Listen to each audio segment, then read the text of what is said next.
Hi, I'm not going to call this one how I see it. Um, but today I'm going to talk about uh, Latino relations. Okay. In America, there are a lot of Spanish speaking immigrants. Now, some people get really pissed about it. They say, oh, they need to learn to speak our language. Well, let me lay some knowledge on you about the English language. Okay. The Spanish language has been around a lot longer than the English language. The English language is the probably the youngest language in existence right now, aside from if you want to consider Ebonics a language. Um, Now, see, in America, we speak English.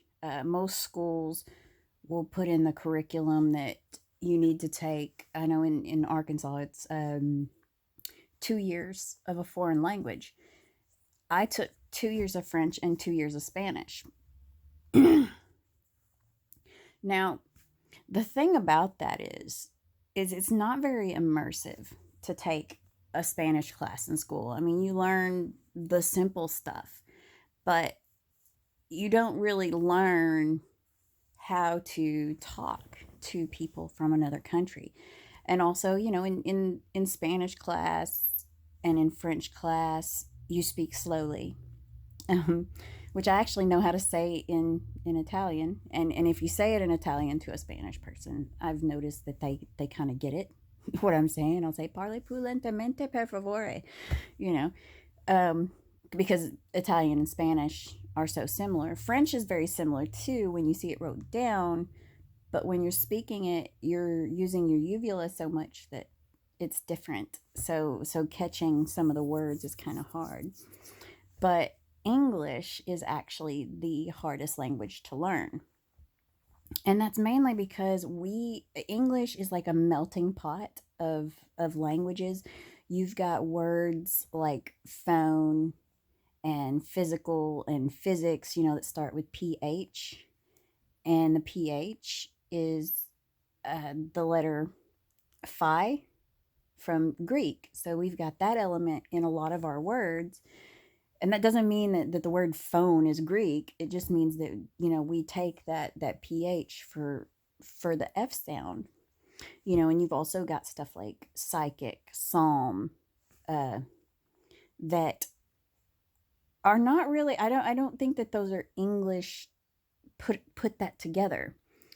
Um, Another issue we have, see, when you look at a Spanish word, you know what everything makes. Like when you learn, one of the first things they teach you in Spanish class and in French class is how to pronounce each letter of the alphabet. And then you get your diphthongs, which are two letters together. Or so it'd be like a K in Spanish, which is QU. So you know that makes a K sound. I believe it's the same in French too. It's QU makes a K sound. Um, in English, though, when you're dealing with diphthongs, which I think I'm right in saying diphthong, um, you've got words like tough, rough, but stuff is spelled differently than tough and rough, but it sounds the same. See, in Spanish, if you hear it, you can spell it, and it's all going to be the same. They don't do that with their words. If it sounds like that's what it is. And just to kind of illustrate how hard it is to learn English, think about when you were trying to read. You would read a story, and sometimes you come across a word that just didn't meet. They're telling you, okay, sound it out, honey, and you're trying to sound it out, and it just doesn't. It's like, well, how do I sound this out? you know um I mean, in all actuality, eat should be eet. you know how does EA make a E sound? It's kind of, when eek, like eek a mouse, that's EEK. Eel, EEL. Um, but when you're trying to read, you've got all these ideas of what is something supposed to be, and I'll tell you what, when you're a kid, if you see physical, a 6-year old, unless they've seen the word before, they're not going to know how to say it because it doesn't make sense to them. It's not spelled right in their mind, and if you ask them to spell it, it's going to be spelled more like fiscal, like a fiscal year, than physical is actually spelled. Um, in America, we've also got a lot of words that will be spelled the same, but they mean different things, like TEAR, which is tear or tear, two completely different things. And then when we go into past tense of tear and go to torn, that doesn't make a lot of sense to people, because in other languages, there's certain things in the sentence that tells them this is past tense. Um, and they probably would not use the word torn in they would probably use the word torn as just I tore my pants, they're torn. They probably wouldn't use that word to describe emotions. You also got bear, BEAR, which could be an animal or it can be a verb or the object of a preposition. It's too much to bear. Um, and then there's BARE, which means basically naked, without embellishment, and we've got a lot of things like that. So a lot of times, and when you look at other countries, like in a lot of countries, English is not the only language they speak. The schools will have them learn a language that's nearby. Like if it's England, a lot of those kids are encouraged to learn French because France is like right there. And they have a pretty good chance of coming across French people. When you go to Nigeria, they speak English and whatever dialect of whatever language they speak, depending on, I think, well, I don't know if there is Nigerian. Stupid moment. A lot of Chinese people who are in the bigger areas, they speak English. Indians speak English just as much as they speak Hindi, depending on who they're speaking to. Now, some places like I I think a lot of Koreans speak English as well because a lot of them don't seem to have trouble. Um, but when you're looking at the best way to learn a language is immersion. Well, in places like Honduras, Ecuador, Guatemala, there's not a lot of English speaking people there. It's not something that they're making the students learn because the chances of them really having to speak, and most people who go to those places do learn Spanish before they go there because they know that a lot of the people there don't speak English. So they apparently don't see a reason for forcing English onto people. And I I don't think that they should force English on people. I think that it would help their people.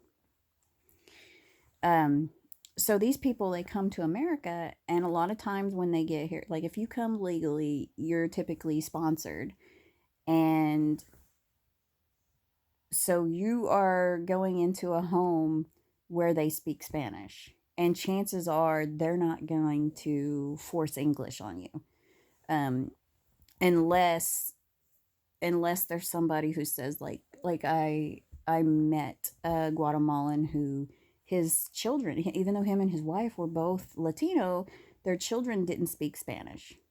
Their children actually left the country to do immersion in Mexico and in Spain and in Guatemala.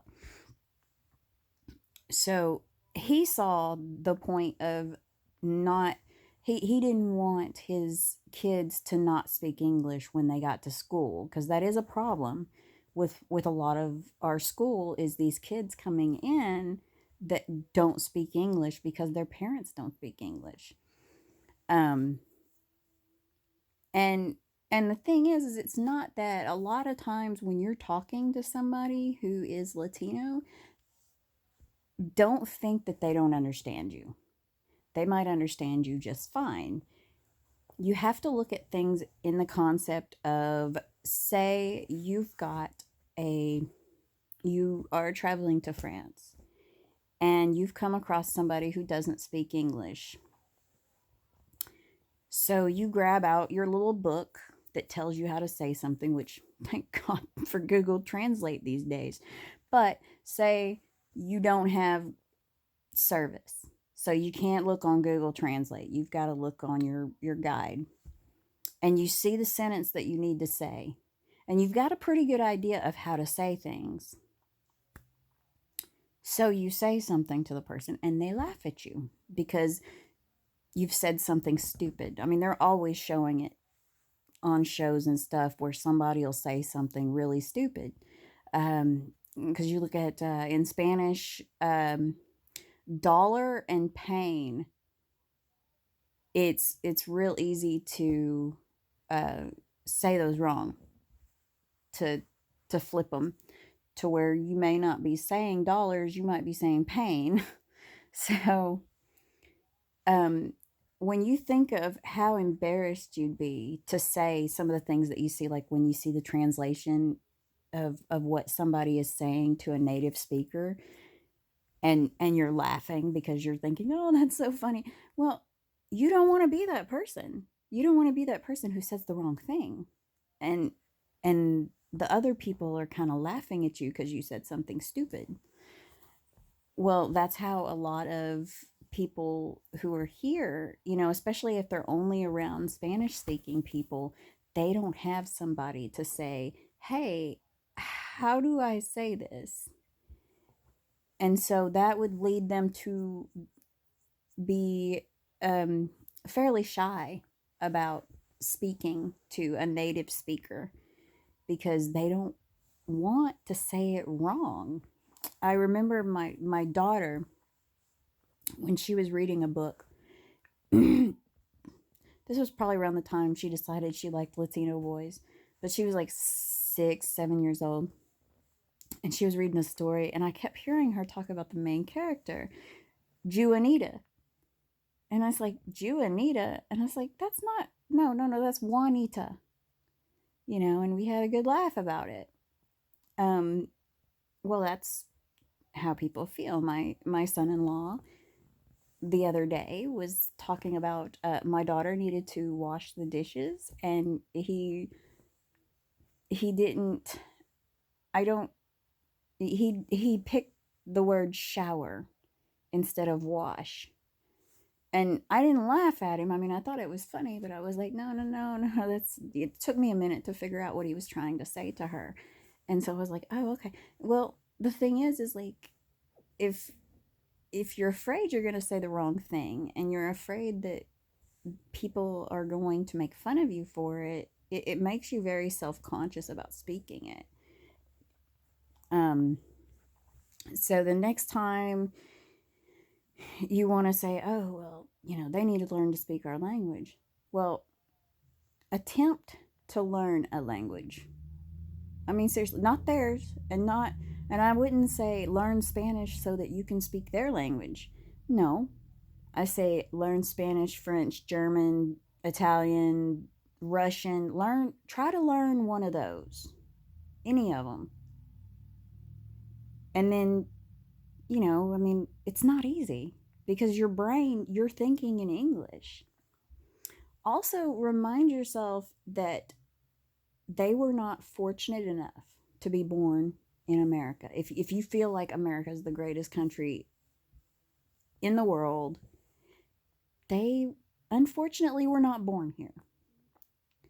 So cut them some slack on that, that it takes time. But you have to remember that English is the hardest one to learn because we got so much crap going on, and we don't even speak proper grammar when we form a sentence. Like when we say, where are you from, that is improper grammar. You are not supposed to phrase it like that. Because you're not supposed to end the sentence with a preposition. So even in normal talking, and most Americans, that's what they're going to ask is, where are you from? Where are you from? And it's improper grammar. So if we can't even follow our own grammar, how is a foreigner supposed to follow our grammar?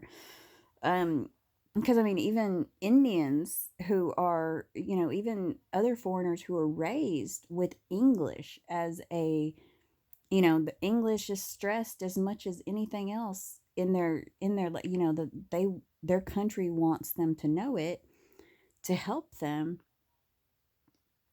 and they speak what we would call broken English, or their English is funny. Like, we can tell that they're foreign even if they drop the accent. It's the way that they choose to make their sentences are not what we would consider American.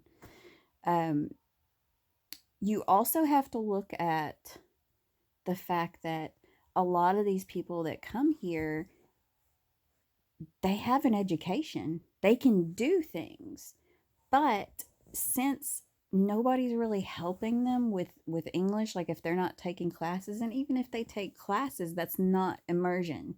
And it's hard because who are they going to practice? I mean, they can practice with family members and such, but it's still not quite what they need. I don't even know how well immersion works in America, when you don't speak English, how it works here. But these people, some of them have college degrees, but they can't use them here, not just because, maybe the stuff doesn't transfer, but because if they don't speak English, it's hard for them to get the jobs where they would be expected to not only speak English, but to speak English well and to be quick about it. And that's kind of difficult for people who for 20 some odd years, they've never spoke it, you know? So, look at that. Most of the immigrants you meet do want to learn to speak English because they know that if they do speak English, they can have a better life. They can be more than janitors and construction workers. Not that there's anything wrong with those professions. A lot of them want to be more than migrant farm workers. They want to make more money.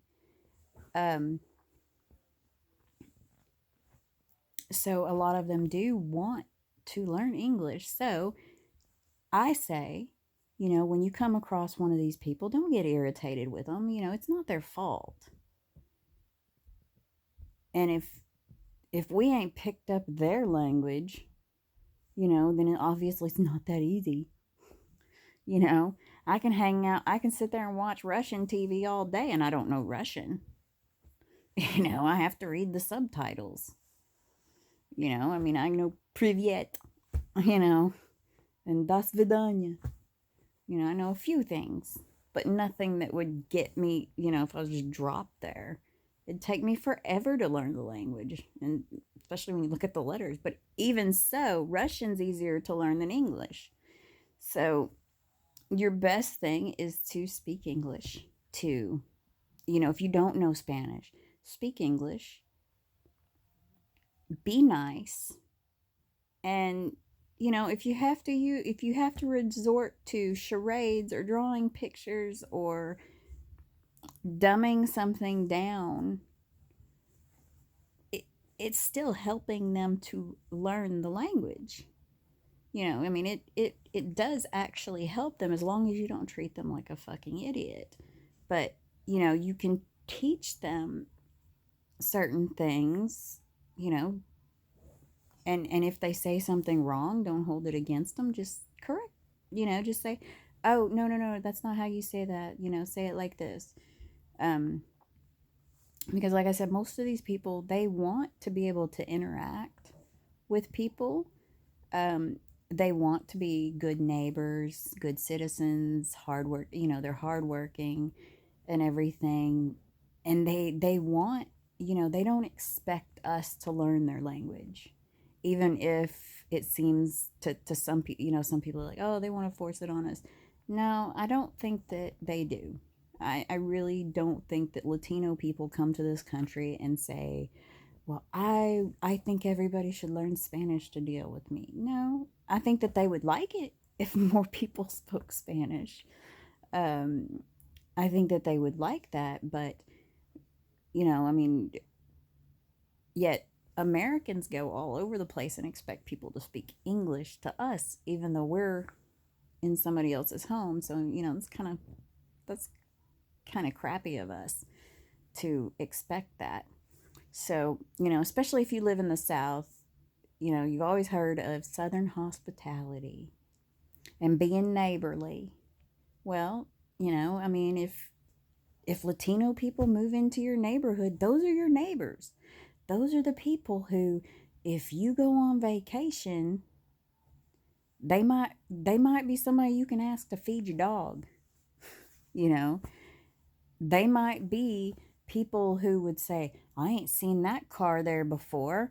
I better call and see if this person, I mean, it's like, and even if they can't talk to you, thankfully, when they call like 911 or whatever, there are people that do speak Spanish who can help them if they don't know the words. I mean, you also got to think of like if you're hysterical or mad, if you're feeling any strong emotion, can you really think in another, like, can you really at that point in time, can can you speak in another language? No, you're going to be like, if you stub your toe, or like if you do like my dad would do, you hit some, you goddamn son bitch, motherfucking piece of shit, rat, bitch, bastard, just all of that.